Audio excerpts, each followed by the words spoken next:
নমস্কার বন্ধুরা, দেবী কিচেনে সবাইকে স্বাগত। আশা করি সবাই ভালো আছেন। আজ নিয়ে এসেছি একটা মিষ্টি রেসিপি। আজ এই যে বিউলির ডাল দিয়ে আমি রসবড়া বানাবো। শীতকালে একবার রসবড়া না খেলেই যেন শীতকালটা বৃথা চলে যায়। তাই রসবড়া কীভাবে সহজে বানিয়ে নেওয়া যায় সেটাই আজ আপনাদের সঙ্গে আমি শেয়ার করব। আমার ভিডিও না টেনে শেষ পর্যন্ত দেখবেন। আমি যেভাবে রসবড়াটা তৈরি করি সেইভাবে রসবড়া তৈরি করবেন। খুবই সুন্দর হয় এটা। দেখুন, এর জন্য আমি 100 গ্রাম মতো, 100 গ্রামের একটু কম বা বেশি হতে পারে, বিউলির ডাল আমি ভালো করে ধুয়ে ওভারনাইট ভিজিয়ে রেখেছিলাম। আর এখানে 250 গ্রাম মতো খেজুরের গুড় নিয়েছি, পাটালি গুড় দেখুন। আর নিয়েছি একটু গোটা মৌরি, আর সাদা তেল ভাজবার জন্য, আর একটু লবণ নিয়েছি স্বাদ মতো। প্রথমে আমি ডালটাকে বেটে নেব, অল্প জল দিয়ে একটু শুকনো শুকনো করেই বাটতে হবে, বেটে নেব। বেটে নিয়ে আমি ফেরত আসছি। এই দেখুন বন্ধুরা, আমি ডালটা বেটে নিয়েছি। আমি একটা বড় পাত্রে নামিয়েছি, কারণ এই ডালটা ভীষণভাবে ফেটাতে হবে। এইভাবে ভীষণভাবে ফাটিয়ে নিতে হবে, সেই জন্য একটু বড় পাত্রে নিয়েছি, যেটা ফেটাতে খুবই সুবিধা হয়। একদম এটা খুব সুন্দর করে ফেটিয়ে নিতে হবে। এতে অল্প করে লবণ দেব স্বাদ মতো। মিষ্টি হবে যেহেতু, এতে একটু লবণ একটু কম দিতে হবে। লবণ দিলাম, দিয়ে এটা ভালো করে ফেটিয়ে নেব। একটু ফেটিয়ে রেখে দেবো, তারপরে আবার যখন আমি বড়াগুলো করবো তখন আর একটু ফেটিয়ে নেব। এটা হাত দিয়েও ফেটাতে পারেন আপনারা, কোনো অসুবিধা নেই। অল্প ডাল, সেই জন্য আমি চামচ দিয়ে ফেটিয়ে নিচ্ছি। এই দেখুন, এটা ফেটাতে ফেটাতে একদম মানে ফুলে যায় আর হালকা হয়ে যায়।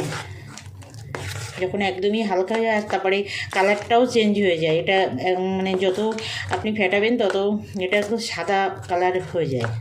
দেখুন, আগের থেকে অনেকটা সাদা হয়েছে, আর দেখুন একটু হালকাও হয়। খুব ভালো করে ফেটিয়ে নিতে হবে। দেখুন বন্ধুরা, অনেকটাই ফেটানো হয়ে গেছে। দেখুন, অনেকটা সাদাও হয়ে গেছে। আমি এই পর্যায়ে রেখে দেবো, আবার পরে আবার ফেটিয়ে নেব। আমি এবার ওই মৌরিগুলো এই যে ড্রাই রোস্ট করে নেব, করে নিয়ে তারপরে একটু গুঁড়ো করে নেব। আর বন্ধুরা, এই ডালটা বাটার সময় আমি এই চামচের 5 চামচ জল দিয়েছি, বেশি জল দেওয়া যাবে না। আর একদম জল ছেঁকে নিয়েছিলাম প্রথমে, তারপরে আমি ফ্রেশ জল 5 চামচ ব্যবহার করেছি বাটার সময়। এরকম রাখতে হবে। এর থেকে পাতলা হলে বড়াগুলো তৈরি করতে অসুবিধা হবে। তাহলে আমি মৌরিটা ভেজে নেব। কড়াই গরম হয়ে গেছে, আমি মৌরিটা ভেজে নেব। একদম হালকা ভাজতে হবে, যাতে একটু গুঁড়ো করা যায়। একদম মিহি গুঁড়ো করব না, তবুও একটু গুঁড়ো করে নেব। আপনারা যদি চান মৌরিটা ভিজিয়ে ডালের সঙ্গে বেটে নিতে পারেন, সেটা অসুবিধা হবে না। আমি এইভাবেই ড্রাই রোস্ট করে তারপরে একটু গুঁড়ো করে নেব। দেখুন বন্ধুরা, বড়ি ভাজা হয়ে গেছে, আমি নামিয়ে নেব। এবার আমি গুড়ের রসটা তৈরি করে নেব। আমি এর জন্য 600 গ্রাম মতো জল দিয়েছি, আর এবার গুড়টা দিয়ে আমি একটা রস তৈরি করব। আপনারা এটা কোনো তার কি আঠা আঠা কোনো না, একটু হালকাই করতে হবে রসটা। আপনারা যেমন মিষ্টি খান সেইভাবে একটুখানি রস মুখে দিয়ে টেস্ট করে নেবেন, সেইভাবে মিষ্টি করবেন। আর এই দেখুন, এইভাবে আমি মৌরিটা ভেজে নিয়েছি, একটু কালারটা চেঞ্জ হয়েছে, নামিয়ে নিয়েছি। এবার আমি এটা গুঁড়ো করে নেব হালকা। দেখুন বন্ধুরা, জলটা গরম হয়ে গেছে। আমি এবার গুড়টা একটু ধুয়ে আমি এর মধ্যে দিয়ে দেবো। আমি কিন্তু গুড়টা একটু ধুয়েই ব্যবহার করি, কারণ অনেক সময় মাছি টাছি বসে, যার জন্য আমি গুড়টা ধুয়েই ব্যবহার করি। দিয়ে দিলাম। আস্তে আস্তে জল ফুটে উঠবে আর গুড়টা মেল্ট হয়ে যাবে। এমনি খেজুরের গুড় তো খুব একটা শক্ত হয় না, নরমই হয়, তাড়াতাড়ি জলের সঙ্গে মেল্ট হয়ে যায়। একবার বানাবেন বন্ধুরা, এটা খেতে কিন্তু দুর্দান্ত লাগে। আর খুব সহজে একদম সামান্য উপকরণ দিয়েই বানিয়ে নেওয়া যায়। শীতকাল মানেই খেজুরের গুড়, পিঠে পুলি, তার সঙ্গে এই রসবড়াটাও থাকে। রসটা আমি সামান্য একটু লবণ দেব। লবণ দিলে মিষ্টিটা বেশি বোঝা যায়। আমি এই যে সামান্য একটু লবণ দিলাম। আর এটা ফুটে উঠতে উঠতে আমি ডালটা আর একটু ভালো করে ফেটিয়ে নেব। এই যে মৌরিটা গুঁড়ো করে নিয়েছি, এই গুঁড়োটা দিয়ে আমি ডালটা ভালো করে ফেটিয়ে নেব। দেখুন বন্ধুরা, রসটা কেমন ফুটছে।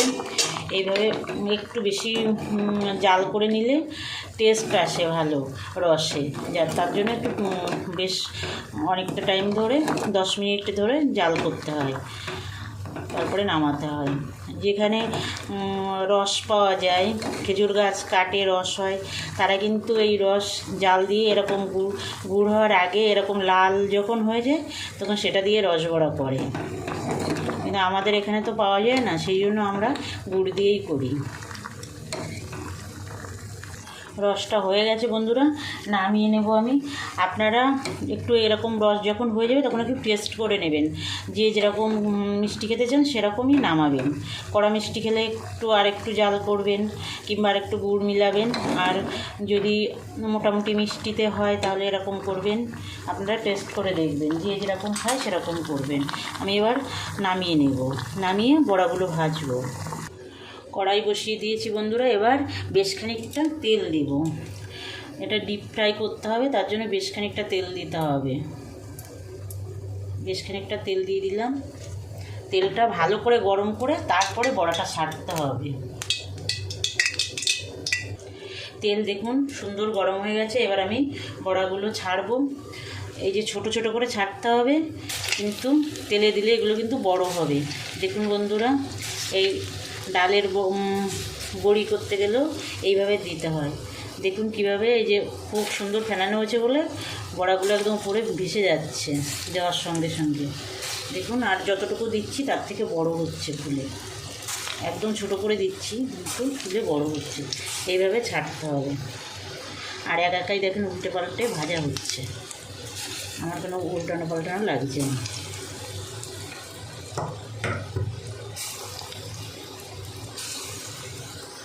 দেখুন বন্ধুরা, প্রথম ব্যাচের বড়াগুলো সব ভাজা হয়ে গেছে। খুব লাল করব না, এরকম গোল্ডেন কালার আসলেই নামিয়ে নেব। নামিয়ে সরাসরি গরম যে গুড়ের রস তৈরি করেছি ওর মধ্যে দিয়ে দেবো বড়াগুলো। তুলে নিলাম, এবার ওই রসের মধ্যে ছেড়ে দেবো।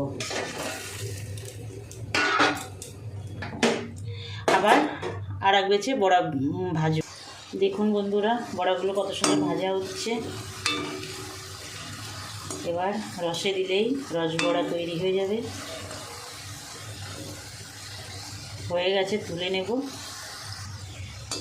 আমার চ্যানেলটা এখনও যারা সাবস্ক্রাইব করেননি তাদের কাছে অনুরোধ, আমার চ্যানেলটা সাবস্ক্রাইব করে আমার পাশে থাকবেন, লাইক কমেন্ট করবেন। আর যেসব বন্ধুরা আমার সঙ্গে আছেন, আমার চ্যানেলটা সাবস্ক্রাইব করেছেন, তাদের কাছে অনুরোধ, আমার ভিডিওটা দেখবেন, লাইক কমেন্ট করবেন। আর আপনাদের আমার সঙ্গে থাকার জন্য অসংখ্য ধন্যবাদ জানাই। এটা হয়ে গেছে, এবার তুলে নেব, তুলে রসে ছেড়ে দেব। দেখুন বন্ধুরা, সবগুলো বড়া ভাজা হয়ে গেছে, আমি রসে দিয়েও দিয়েছি। দেখুন বড়াগুলো সব ফুলে ফুলে কত বড় হয়েছে।